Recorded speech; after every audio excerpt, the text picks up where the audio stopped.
Michael Sands, back in the house. Thank you for having me, Rick. My pleasure, man. Fuck, that sounded stilted. See, we just lost our... And look at this, Michael Sands, again at the Art of Skill Studios. We just can't keep you away, man. I love the craft services. Yeah. Today was amazing. Chocolate almonds and whatever else you got out there. That's right. Great. We spare no expense. We spare valet parking. That's right. It's awesome. Thank you for having me, Rick. Yeah, of course, man. We got lots of good response after our last video. So I thought we would bring you in today and maybe talk injuries. Oh, yeah. I got a few. Something that you might know a little bit about these days. Absolutely. And I know plenty about it. Definitely. All right. So you're going to do it with me? Absolutely. Let's get into it. No, you know what I'm going to say though, right? What are you going to say?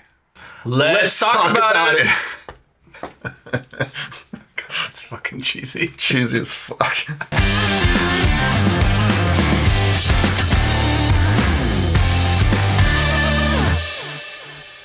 So, Michael, you're going on a big adventure. I am. Through your recommendation and Mr. Roy Dean, shout out to Mr. Dean there. You're heading to Australia. Australia bound, yeah. You're going to help spin up a jiu-jitsu program out there. I'm going to help with the curriculum. I'm going to do a little teaching. Just going to see what kind of opportunities are out there for me. Yeah, so I'm kind of excited. And of course, you're going to be doing content online so we can follow your big adventure, right? I'm going to do that. You can find me at AreaJJ on Instagram, which is AREIAJJ. Yeah, I'll throw it on the screen so you can check this guy's stuff out. Yeah, I've just been inspired by your stuff, so just trying to my little foray into that. And you and I had a big adventure. We've had a couple adventures. Yeah, lots of adventures. The latest one, Old Man Grappler's Retreat. Yeah, we went up to Grappler's Retreat in Mendocino. You tagged along for... Yeah, thank you for having me. That was beautiful, beautiful spot up there. Alex is doing a great job. Amazing retreat. If you guys have never been to a jiu-jitsu retreat, you're missing out, right? Yeah, 3 meals a day.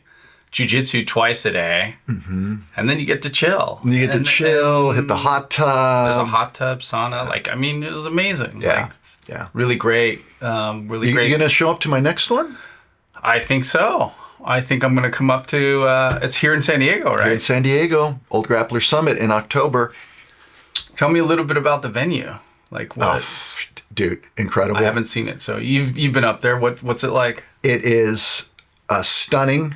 240 acres in the rolling hills, kind of mountains outside of San Diego.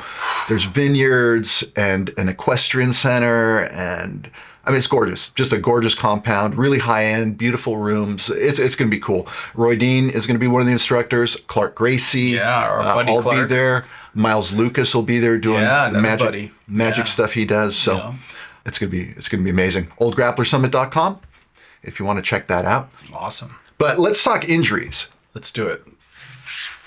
I have a theory. I've had lots of injuries. Most of my injuries happened white belt into purple belt. After purple belt, it was smooth sailing for years, really until right before when I was preparing for my black belt test. I was training with a D1 wrestler. Oh, no. Getting after it. Yeah. And he had this spiraling fireman's carry. That was his signature move. This guy was top 12 in the nation when he was in college. And he had this way of setting up a fireman's carry where he would spiral. And it just took my arm and tore my labrum in my shoulder. Ouch. And that... you got to keep training. I got some cortisone shots and managed to get through my black belt thing. But that was kind of a fluke. I think it was just I was hammering really hard trying to get ready for that. So my working theory is this, that, there are two kinds of injuries. Injuries that you do to yourself and injuries caused by others. Right. Let's talk about injuries you do to yourself. Because I think when you're new at jiu-jitsu, and I think there's two categories of those injuries as well. The first category is the little lingering aches and pains that you try to work through and eventually they become something, right? And then the second is just you doing something dumb you don't know your body very well yet. You don't know how to move particularly great in jiu-jitsu yet. You're maybe a little overly aggressive. You get a little too excited when you see that arm and you try to take it, and you end up injuring yourself. So the lingering injuries, like you get a little tweak, or you get, you snap a finger or whatever it is. And then you want to, like, especially between white and purple, definitely white and blue, like you want to rush back to jiu-jitsu as soon as possible. Yeah. And at that time, you should have just slowed down, take a few days, assess how much damage you have, take rest, try to recover a little bit, and then go back. And I think at that time, like, one mistake that I feel people make is that they get injured, but then they're so excited about jiu-jitsu that they just want to go back and go back and go back, and it doesn't matter. Well, we become, I think, a little desensitized to things hurting when we train jiu-jitsu, right? Oh, because they're like kind of minor? Or? Well, yeah, they're just minor. It just, you train jiu-jitsu, you're going to be sore afterward. There's always something that's a little, out of whack after training. And so I think you get real desensitized to those things. And then when you have something, oh man, my elbow's hurting, I'll just train through it. Right. So I think you have to become really good at assessing, are you hurt or are you injured? Because if you're just hurt, if it's, a little strain or something, you can train through that if you're careful. But if it's actually injured, that's maybe a different equation. And personally, I have been really bad at gauging the difference between those two things, because stuff always hurts. Yeah. And also, I think you said it, is that, when you kind of like say like, okay, my elbow, maybe let's say something happened to your elbow, right? You shouldn't be training, but you're like, I can work through it, right? Yeah. That leans over to what you were saying earlier, is now it's on me, right? Like, it's my fault that I'm now training through it and making it worse. Right. And I think that happens a lot. Yeah. So then now it's really my fault that I'm like getting more and more injured, because I'm just training through something where I should actually take a listen and rest. So I tore my rotator cuff as a purple belt, and my shoulder had been sore for 6 months. And I was just trying to train through it, and I thought I was managing it. I didn't know how severe it was. I don't think it was torn real bad. I think it was just a little micro tear in there, and I kept training through it. And then one morning, I remember I couldn't put on my shirt. It was so sore, and I'm like, man, I got to go get this checked out. And it turned out it was a tear.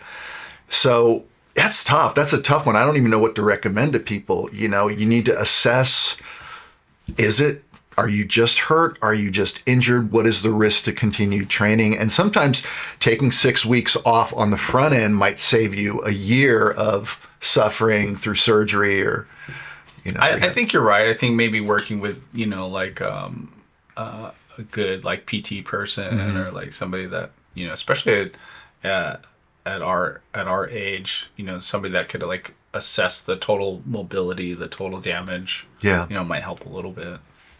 And then the second category of those are times when you just do something dumb. A former student of mine who was, he was pretty good. His jiu-jitsu was pretty good, but he was a little overly aggressive at times. And someone heel hooked him, and they had it cinched pretty tight, and he attempted an escape. He rolled out super aggressively instead of kind of getting that foot maybe cleared a little bit first, and then the escape. He just went for it, tore his own knee. And so it's that kind of stuff where, you just do something dumb. Yeah. Slow down. If you're trapped, tap, it's definitely not worth it. Yeah. Nobody wins in training. People have to remember, nobody wins in training, right? A tap is meaningless. It just means that there was a moment that something happened, and there's a data point there, maybe something that led up to it that you need to work on to get better. I would even say, like, even in like early Masters rounds, like early in the brackets, like it's not the final match. It's not, you have to go home. Maybe you have to go back to work. Like, it's probably not worth it. It's probably not worth it. And that's an ego thing, I think, fundamentally. Definitely. We're all competitive in jiu-jitsu. We all have an ego. I mean, there's no getting around that. We need to control the ego, but everybody has an ego. Everybody's competitive. Everyone's cognizant of what belt you're wearing, and you want to represent that belt. And so I think the best piece of advice would be slow down a little and just understand that it's a long journey. It's hopefully a lifetime journey. Yeah. And one tap, I have tapped 10,000 times easily. Yeah. Oh, for sure. I was tapping last night. Yeah. Yeah. It's just not worth it. It's just not worth it. Yeah.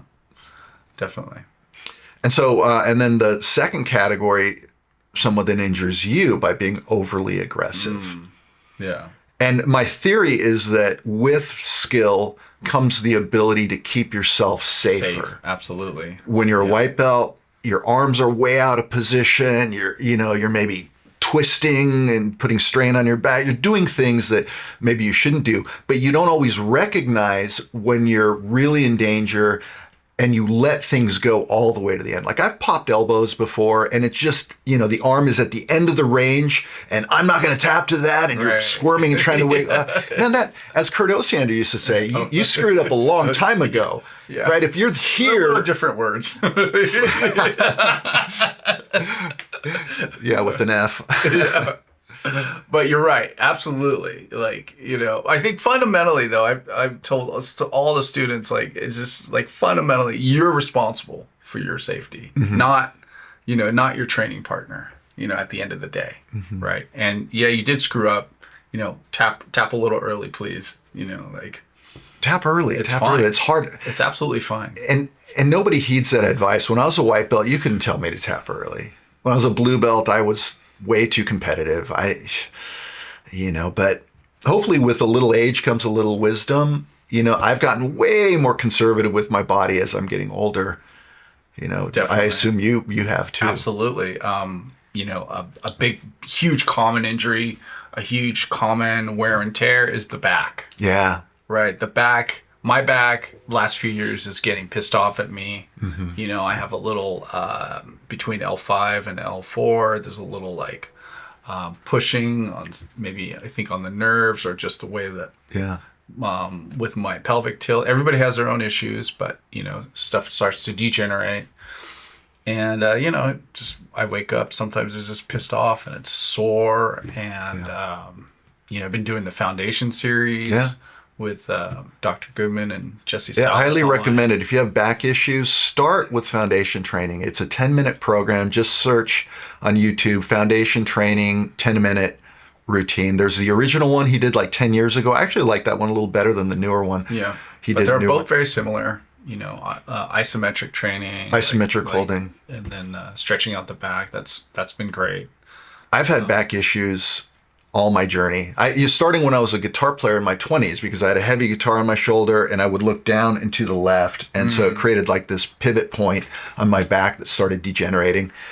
And it's always been a problem in jiu-jitsu. And my low back's always been a problem. But, strengthening, foundation training, isometrics, Supermans, the hyperextension machine, there's lots of ways to strengthen the back. And ever since I've committed to that, my back's pretty good. Not 100%. No, it's still sore in the mornings, stiff in the mornings. But if you do nothing, you go train jiu-jitsu at night, you get up the next morning, you go to work and sit all day, and then you come back and train jiu-jitsu again, you have to be doing restorative stuff. Yeah, you're going to be bummed for sure. It's going to hurt.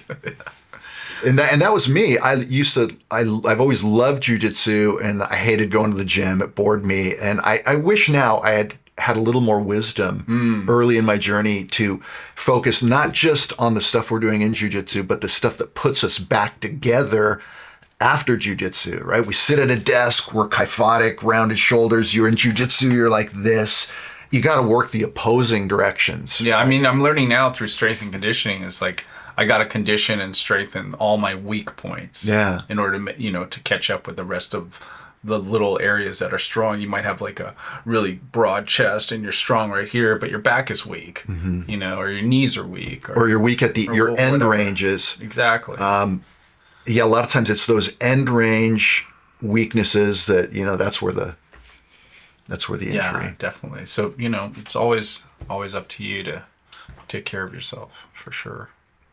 So do we have any good advice? Have we offered advice? What do we tell people other than just be wise, be careful? Well, I think it's more find out if I could go back to like when I was 20 and say like, okay, what are my like structural and muscular weaknesses?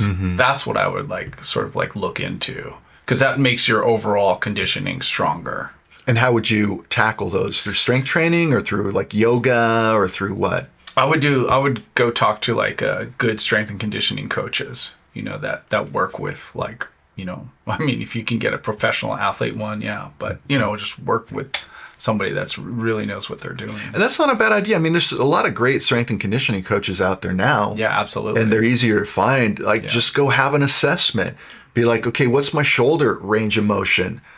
Shoulder mobility. If you're trying to press and your shoulder range of motion is bad, then you're recruiting muscles to compensate for all that. And a good coach is going to be able to look at your form. They'll run you through a workout and they're like, okay, you're weak there, you're strong there, And you'll be surprised, like sometimes, like I've been working on my back the last few years, and it's like, after a good session, I don't lift too heavy, but, something that's geared toward my back, and then I wake up sore, but it's not pinching anymore. It doesn't hurt as bad. I can go to jiu-jitsu and feel good. So. Yeah, that's great advice. I would say the same thing to myself. I would commit to a restorative strengthening modality consistently. I've never been consistent until recently. Really, the last 2-3 years, I'm very consistent with my training now. And then you touched on it too, like yoga or stretching or just being mobile is like I would say added on to strength and conditioning. I think a lot of back issues. Totally important. It's not uncommon for a low back issue to really be related to hamstring flexibility. If your hamstrings are really tight, and all of us that sit at a desk staring at a screen all day, all of us have tight hamstrings. Or you play guard for 3 or 4 hours. Or right? You're all bunched up. It's like, you got to elongate. So, yeah, I don't know. All right. Take your restorative and strength modalities seriously, guys. I guess that's the big takeaway, right? Absolutely. Definitely. Especially for us older athletes, we got to stay on the mat. It becomes, what I'm finding, and you're probably finding that too, as I get older, the details matter in a way that they didn't when you were younger. Like, you just have to do all the things. Your hydration, your sleep, your supplementation, make sure your diet is on point. Like, everything matters.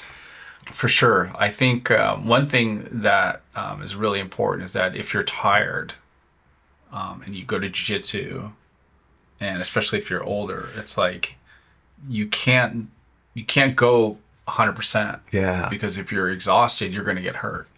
I just read something from Gordon Ryan. He trains twice a day, 5 days a week, and he trains once a day on the 2 weekend days. So he's training 7 days a week, and he said that he keeps the intensity really low on most training sessions. He just goes in, flows with people, tries to be technical. And so learning to moderate that. Now that takes some skill. When you're a white belt, man, it's tough because you're a blue belt. You're just not that skilled yet to be able to dial down the intensity and continue to have effectiveness on the mat. So that's where I think really throwing away the ego comes in, and just realizing, no, I got to keep myself at a pace that's sustainable for me.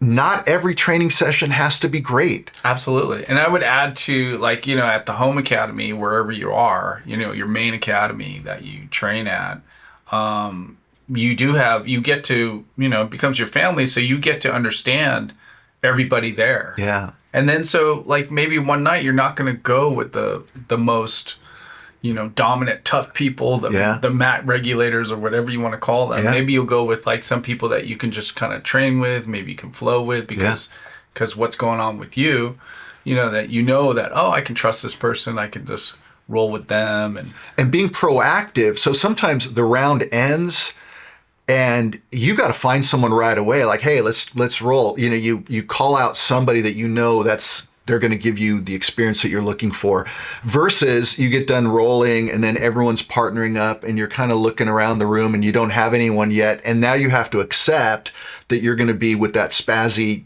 200-pound white belt because he's the only one left in the room because nobody picked him.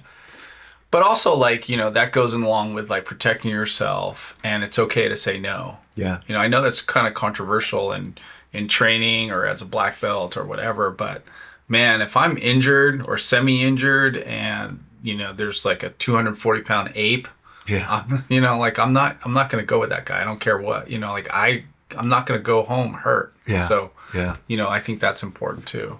And all you no. don't even need an excuse. All you have to do is, no, I'm going to sit this one out. Yeah. Just say like, I'm sorry. Yeah, no, I'm good, man. Yeah, I'm going to. Definitely.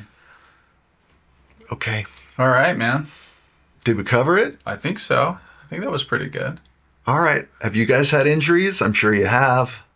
Maybe post below. Definitely leave us some comments and be awesome. All right, brother. I'm going to miss you, man, when you go to Australia. I'll be back. Don't worry. I miss you.